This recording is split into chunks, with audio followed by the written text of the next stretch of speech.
memenuhi tugas mata kuliah Pendidikan Kewarganegaraan. Kita dari Universitas Pertiwi. Mari kita lihat. Yuk.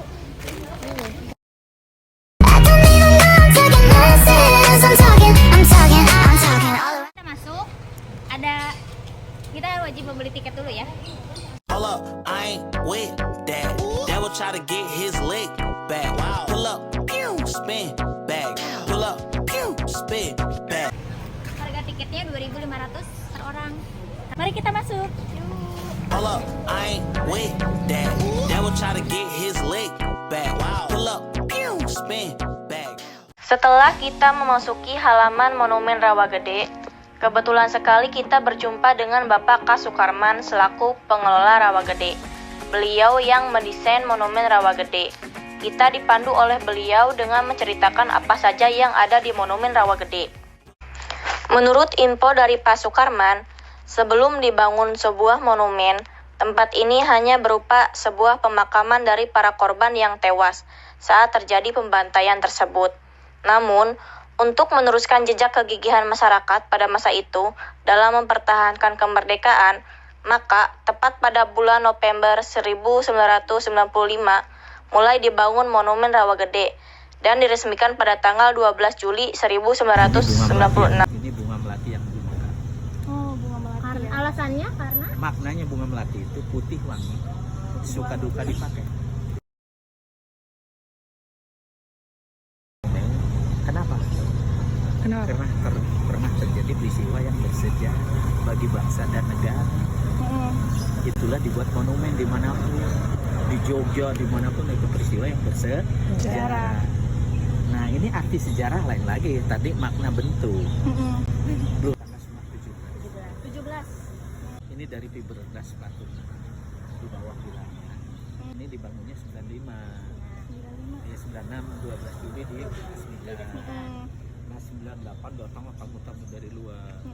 Begitu masuk bilang ini patung terbagus di Indonesia. Kata bapak tanya kenapa patung terbagus? Ini buat dari fiberglass plastik kan gitu ya. Jadinya 5 meter. 5 meter. Nah, sekarang gabungin. Kena tanggal 17. Ruang patungnya segi 8. 17.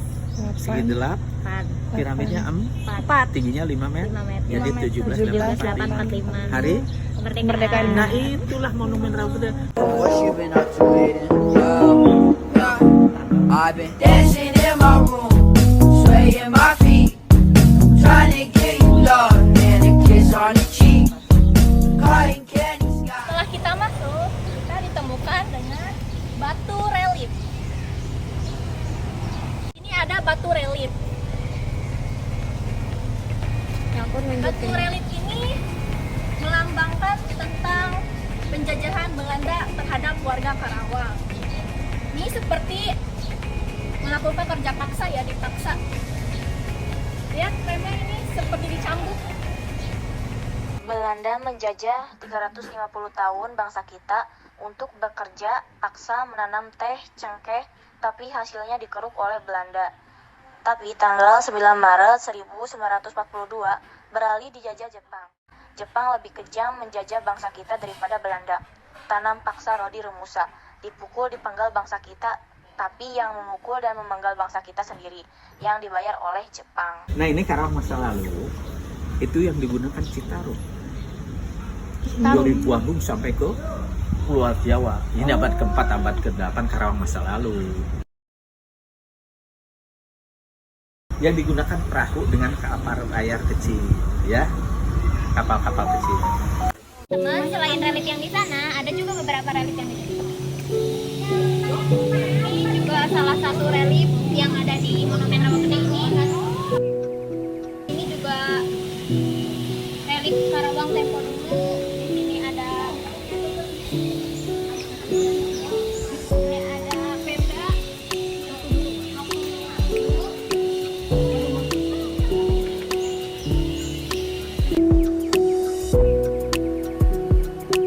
Dan relief yang menceritakan kejamnya pembunuhan massal yang dilakukan oleh Belanda pada saat itu terhadap masyarakat Karawang. Selain itu, relief ini juga menggambarkan betapa beratnya mempertahankan kemerdekaan sampai harus merenggut nyawa ketika para warga menggunakan senjata bambu runcing, sementara Belanda menggunakan senjata api.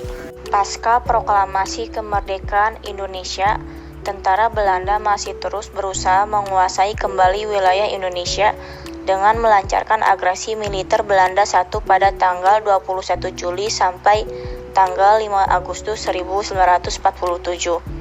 Setelah tentara Belanda datang bersama tentara sekutu, mereka berhasil menguasai wilayah Jawa Barat. Teman-teman, ini adalah relief Karawang tempo dulu sebelum adanya transportasi darat dan udara.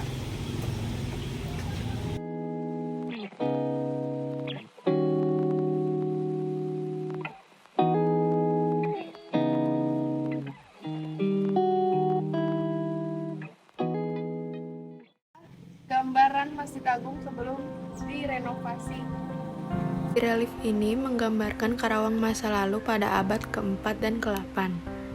Belum adanya tol dan lainnya, masyarakat dahulu hanya menggunakan perahu kecil atau kapal-kapal kecil. Pelabuhan dahulu dinamakan teluk. Teluk ini adalah dahulunya pelabuhan kapal atau perahu-perahu kecil. Kala itu Pelabuhan Karawang menjadi pelabuhan penting di Kerajaan Tarumanegara hingga era Kerajaan Pajajaran. Posisi Karawang yang berada di sepanjang Kali Citarum yang merupakan jalur utama perdagangan di kawasan tersebut menjadikannya teramat penting pada era Pajajaran sama pentingnya dengan Pelabuhan Banten, Bekasi, dan Sunda Kelapa. Pada relief ini, ada masjid tertua di Pulau Jawa yaitu Masjid Agung. Masjid Agung ini adalah peninggalan seorang tokoh muslim masa lampau di tanah Jawa yaitu Syekh Kuro. Syekh Kuro ini yang bernama asli Syekh Hasanuddin, yaitu seorang ulama besar yang begitu berjasa bagi masuk dan berkembangnya syariat Islam di wilayah Karawang. Latar belakang yang mendalangi peristiwa tragedi di Rawagede dikarenakan tentara Belanda yang sedang memburu Kapten Lukas Kustario. Kapten Lukas Kustario merupakan komandan Kompi Siliwangi yang kemudian menjadi komandan Batalion Taji Malela atau Brigade 2 Divisi Siliwangi, yang saat itu secara berkali-kali berhasil menyerang patroli dan pos-pos militer Belanda. Karena hal itulah, tentara Belanda yang dipimpin seorang mayor mengepung dan menggeledah rumah-rumah di Dusun Rawagede. Mereka dipaksa keluar dan dikumpulkan pada sebuah lapangan. Para warga laki-laki diperintahkan untuk berdiri berjejer, kemudian satu-satu ditanyai mengenai Kapten Lukas Kustario. Namun tidak ada satupun dari warga yang mengatakan tempat persembunyian dari Kapten Lukas Kustario di mana. Akhirnya, pemimpin Belanda memerintahkan untuk menembak mati semua warga laki-laki, termasuk anak remaja, laki-laki yang berusia belasan tahun. Namanya diambil dari nama desa setempat bernama Rawagede. Namun kini nama desa tersebut sudah berganti nama jadi Desa Balungsari. Di belakang patung emas ini terdapat puisi karya Chairul Anwar, Karawang, Bekasi. Kami cuma tulang-tulang berserakan, tapi adalah kepunyaanmu. Kaulah lagi yang tentukan nilai-nilai tulang-tulang berserakan. Ataukah jiwa kami melayang untuk kemerdekaan, kemenangan, dan harapan atau tidak untuk apa-apa? Kami tidak tahu, kami tidak lagi bisa berkata. Kaulah sekarang yang berkata. Patung emas ini menceritakan kesedihan tentang seorang ibu yang ditinggal anak laki-laki dan suaminya yang dibantai habis-habisan oleh tentara negara. Di belakang patung emas ini tertulis puisi Chairul Anwar yang berjudul Bekasi Karawang. Bagi kamu yang berkunjung dan melihat secara langsung simbol patung ini, kamu akan ikut terhanyut dan membayangkan kejadian tragis Rawagede pada waktu itu. Di belakang monumen Rawagede ini terdapat makam pahlawan yang diberi nama Sampur Naraga. Teman, kita lagi ada di sekolah Taman Makam Pahlawan Sampur Naraga. Di sini kalau dalam tulisan ada 400 sekian orang yang terbunuh dalam peristiwa pembantaian monumen Rawagede. Tapi hanya ada beberapa yang ada identitasnya dan dimakamkan di makam pahlawan ini.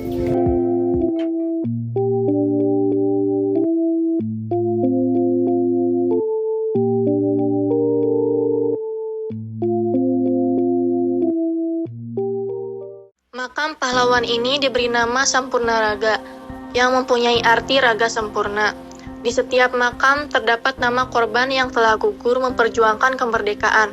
Jumlah korban terdiri dari peristiwa 9 Desember 1947, sebanyak 431 orang.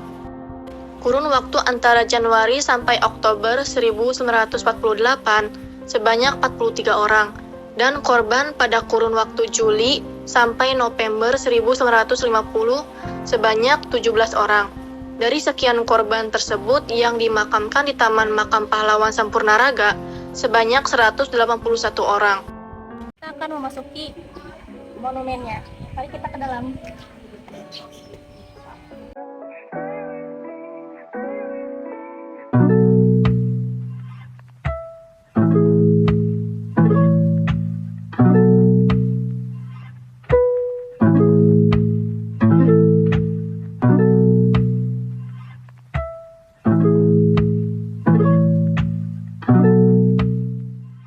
Peristiwa tragis Rawagede terjadi pada 9 Desember 1947.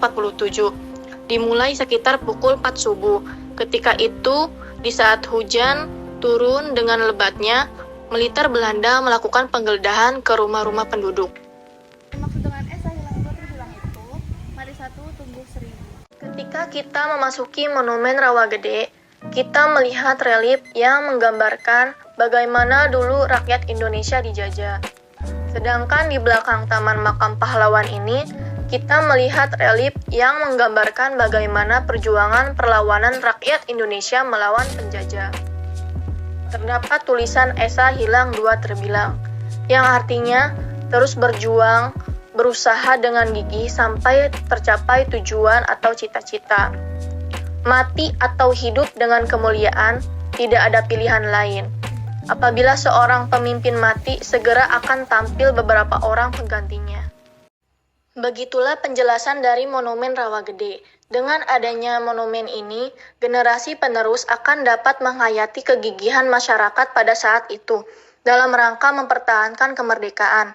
Letaknya yang sangat strategis, mudah dijangkau, dan berada di lokasi peristiwa, menjadikan monumen ini sangat memberi arti bagi pendidikan perjuangan kepada generasi penerus.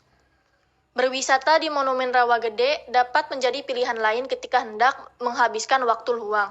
Di samping banyaknya tempat wisata di Karawang yang dapat dikunjungi.